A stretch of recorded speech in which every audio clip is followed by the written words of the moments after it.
first presser after a day of sessions since we began. Obviously, we've had some snow days and some technical sessions, so brought a couple of the reps that have had bills move through the process already. Representative Hansen, who the bill on eminent domain, Representative Fitzwater on the bill contemplating Hyperloop, and then Representative Rader on prescription drug monitoring. So I'm going to let each one of them talk about their bill and the pathway through the House, and then come back to me and I can do follow-up questions. So with that, I'll start with Representative Hansen. Yes.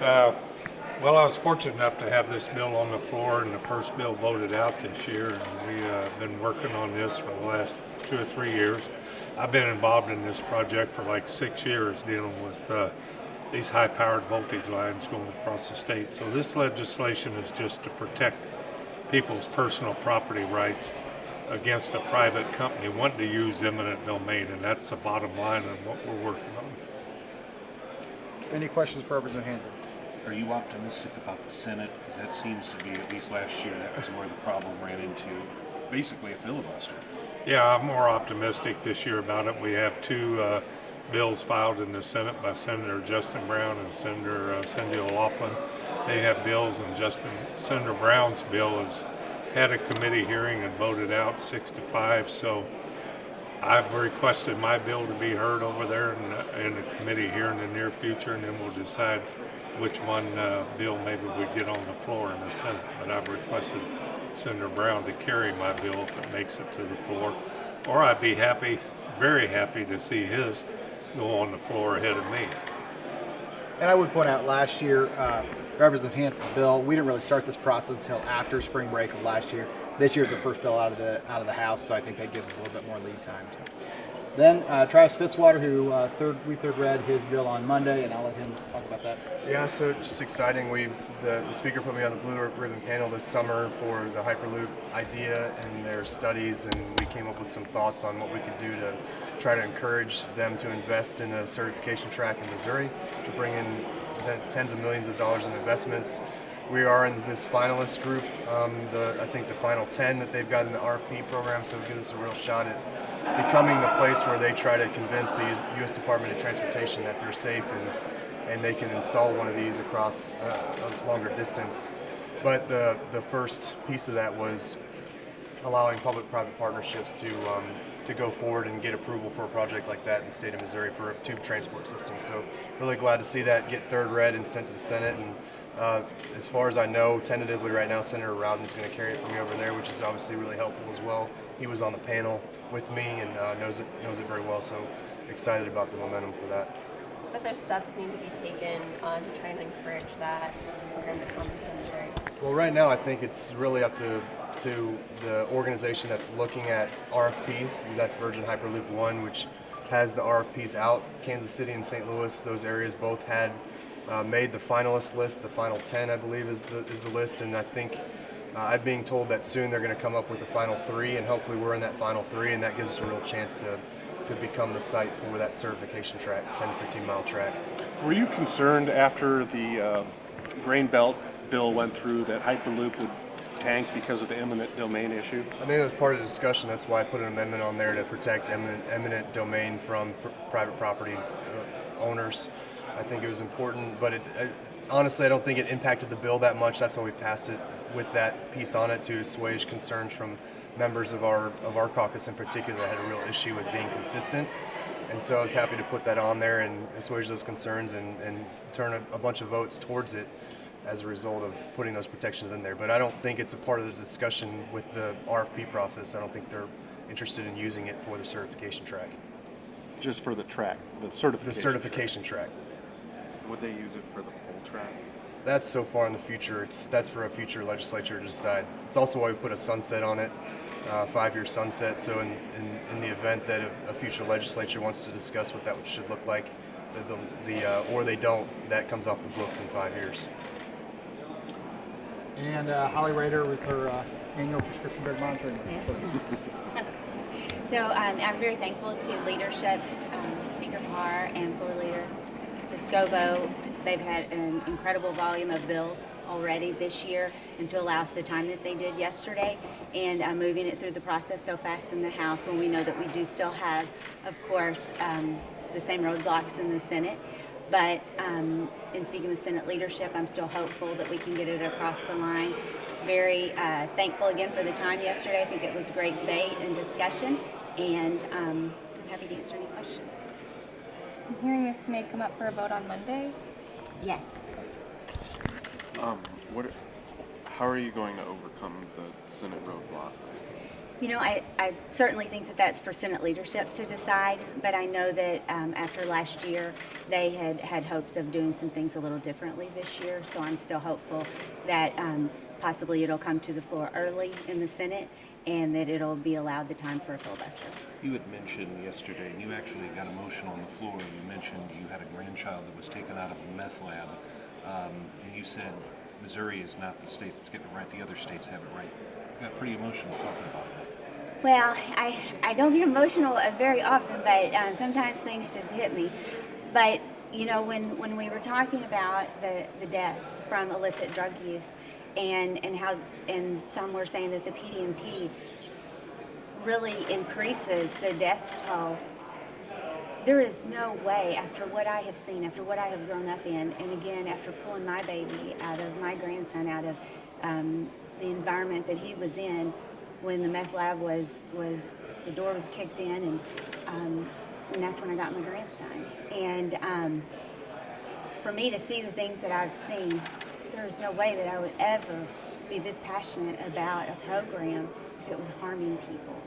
But it helps people to never get to that point, to not get to that meth lab point. And so that's what we have to do. We have to allow our professionals who are working on this, our addiction specialists, our physicians, we have to allow our recovery people to be the ones that tell us what they need for the tools in their toolbox, not those of us in the legislature. And so with all of the other states doing this for so many years, with President Trump's administration coming out and saying, look, we need to increase access for across state lines because these programs work so well, then certainly Missouri being the state that doesn't have it, and we're going to say against all of these people who've been researching it and studying this for years that we know best. I think that's crazy. So I want to go with what President Trump's administration is saying. I want to go with what the professionals are saying. And St. Louis County is saying that theirs is working, and they're giving statistics and they're showing numbers where physicians are saying, I'm using it, I'm writing less opioids because I have the information on my patient. So I think that definitely we must always turn to those who are in the trenches when we're making policy. Senator Rob Schock had been a big roadblock before. He's gone, but now there's the whole Senate Conservative Caucus. So now you have 6 people who I would guess would be willing to stand up and talk for a long time against this. So what's different this year that you think it could get through that kind of opposition? You know, last year was our first year that we had Senator Schatz as head of the Senate, Rodden as floor leader. Both of them have been tremendous supporters. Senator Schatz has been the carrier and filing it in the Senate for many years, and so with me. So their passion is incredibly strong, and I know that just getting a handle on the Senate, they told me that they feel they can do some things differently that might be helpful, and so I certainly don't want to tell them I don't know what they need to do. Absolutely I don't, but I trust that they do, and so they feel that they can get it through this year, and I'm very much putting my hope in them. Would you be open to any sort of compromise, for lack of better words, that would kind of water down what you passed out of the House? So what has happened is for the last 8 years since I've been here, we've been compromising, and so we've gotten it down to a bare bones program. And the problem, and also with the debate yesterday, the problem with making changes means that that St. Louis County database that covers 87% of Missourians will be folded into the state database. And so anything that's going to harm that program or lessen that program or make that program less effective, I'm not going to be in favor of, because I would rather see that one reach statewide than for us to take away some of the work and the work that is working for addiction, to pull people out of addiction. I don't want to harm that. I think a lot of people in other states, when they see that Missouri is the only state that doesn't have this, it might be a little bit hard for people to understand why we've been such a holdout. Is there something about Missouri or lawmakers here that is so resistant to this? It's hard for me to understand as well. And so I think people don't know what they don't know. And you know, I grew up with drugs around me. I raised my children in church, yet the same thing, you know, happened to my daughter. So I see it a little bit differently because I've had a different view all my life. And I don't know why we have people that are so bent on not allowing this through. I think certainly the privacy concerns, if those were held any water at all, some of these other states would have had problems by now. They haven't. This is electronic medical records. So I don't understand either. Thought we were going to spend another 6 hours on it. All right, what other questions do we have? Sorry. I'm just kidding. Mr. Speaker, the House Budget Committee on Monday is going to have, I believe, a presentation from the Office of Administration. I looked at the agenda. It says a supplemental budget request. Do you know anything about that? I don't. You don't? No, I let Cody handle the budget. Okay, gotcha. It looks like the House and Senate Wayfair bills are going to go through without any kind of special fund, rainy day fund that the governor wants. Why is that? You know, at this point, the members of the Ways and Means Committee, and I think both the handler in the House and the handler in the Senate, have significant concerns about holding any of that money. One, you run into a Hancock issue, and two, you run into a lot of resistance from the Republican caucus on what would be perceived as a tax increase. And so at this point, I know Representative Eggleston's bill doesn't contemplate that, and it kind of came out of the Ways and Means Committee unanimously, and so that's sort of the path that we're pursuing at this point. Have you met with the governor to talk about this? We've not. Are there any legislative are there any things the legislature can do to address the problems with the scoring with the medical marijuana program? You know, it's hard to say what that would look like, and frankly, it's hard to say if there actually are problems. All we've got is sort of people that didn't get it and maybe complaining. And so, you know, we asked the director to come in yesterday and sort of give a presentation that he's given all over the state and ask him a few questions. And the presentation took most of the time, so I think the committee's going to have him back next week and ask him a few more questions about what was happening. Is there anything the legislature can do for the rejected applicants or to lift the cap or anything like that? You know, I believe there's an internal appeals process. I also know that several have filed suit out of it, and frankly, we're just at the beginning of this. We wanted the opportunity to sort of see how this program worked and get those questions answered, and we'll continue to do that. The House has, in the past, been pretty focused on what's called criminal justice reform, but this year it seems like there's some efforts to increase penalties, for example, for fentanyl, and I know in the Senate there's some legislation to increase penalties for vehicle carjacking. What's the balance there in terms of criminal justice reform and maybe going, backtracking on that? So I don't think we're backtracking. You know, when we actually set out for the first time ever a committee completely devoted to criminal justice reform. Representative Dogan chairs that. Last year we passed 3 fairly large criminal justice reform bills through the House. I think the big thing is that a lot of that is focused on particularly nonviolent offenders, people that have been in prison a long time, rehabilitating them, bringing them back into society.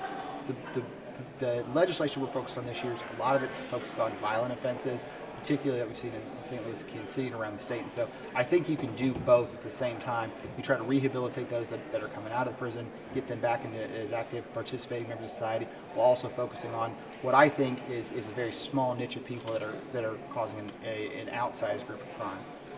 In terms of that, penalties for fentanyl dealing, would you consider that a violent crime that would need harsher penalties? Right. So that's not. But what we've got there, first of all, we've got a substance that is incredibly potent, and so we've seen a significant amount of use in it. Also within the bill, and one of the things that's never been discussed or very little is one of the things that bill also restricts is Rohypnol, the date rape drug, and possession of it. And I think that's something that we've just not talked about is that there's really no medical purpose for that other than perhaps in veterinarians. And so the fact that it's not been restricted and we're making an effort to do that, I think is sort of something that's been lost in the conversation about fentanyl. The Clean Missouri resolution redoing the redistricting passed out of the Senate this week. What's it look like in the House? So we've got a House version that Representative Plocker's carrying. That came out of committee. I don't know if it's out of rules yet, but we'll probably put that on the floor and have a fairly healthy debate on that. Continue that process Do through. you know when that debate might be? I don't. Are you going to take more? up the Senate resolution or the House resolution? Oh, well, of course, what we'll do is we'll take up the House resolution first. This building has sort of a natural flow in it, and so we've got a few House bills over in the Senate, we've got a few Senate bills over in the House, but we've got 1,300 House bills that have been filed. We've referred about 650 of them, so we'll have to work through that process before we get to the process of referring Senate bills. Are there any major disagreements between the House and the Senate on what the Clean Missouri revamp should look like? At this point, not that I'm aware of. Thanks, everybody. Are we going to see any gambling expansion, video, sports sooner, or is that a end of session? You know, that's hard to say. Obviously, there's been a lot of discussion about sports betting, about gray games, about just general video lottery or video terminal games. And so at this point, I don't know what that discussion or debate is going to look like. I know there's been some bills filed in the Senate. We've got some bills that have come out of committee in the House. I expect we'll have that conversation at some point. Thanks, everybody. What's the plan for next week? Still working on it.